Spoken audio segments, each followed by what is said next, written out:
Guys, ito na yung mga sahog ng pork alamang ko. Ito yung alamang, ito yung sugar, then databa, and yung laman. Then, yung sili ko medyo konti kasi nagamit nung nakaraan, kahapon. Tapos itong, kita nyo yung sibuyas ko. Yan, oh. Yes, may may sibol na siya. Pwede na siyang magiging tanim. Ewan ko ba bakit yung ref namin laging natutubuan ng mga ng mga buto. Yan. Did you hear it, guys? Yan. Putok-putok na siya. Sponsor ko nga pala, Ginebra San Miguel. Joke. Ayan namang, yan na sila, oh. Yan, malapit na. Meron na silang mantika. Yan yung ko sa kanila. Ipiprito.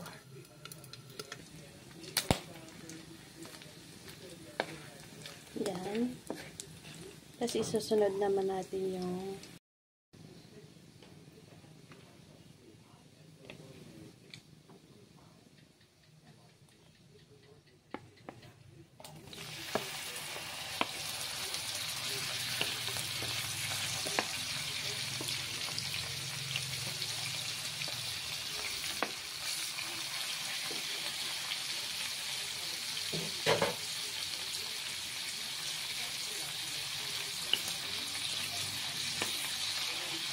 ayan.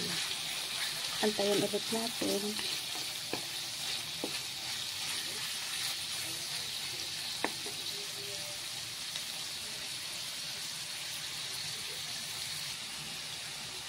Ayan, tapos lagay na po natin yung sugar. Then bagoong.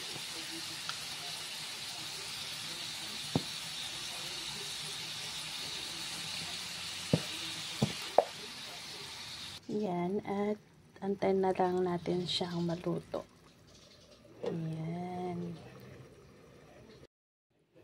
Ayan po guys, ito na po yung outcome nung niluluto kong bagong alamang with pork.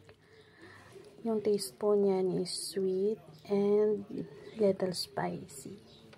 Good for pagkain. Literally na pwedeng ulam at pwedeng ilagay sa mangga. Yan lang po. Maraming salamat.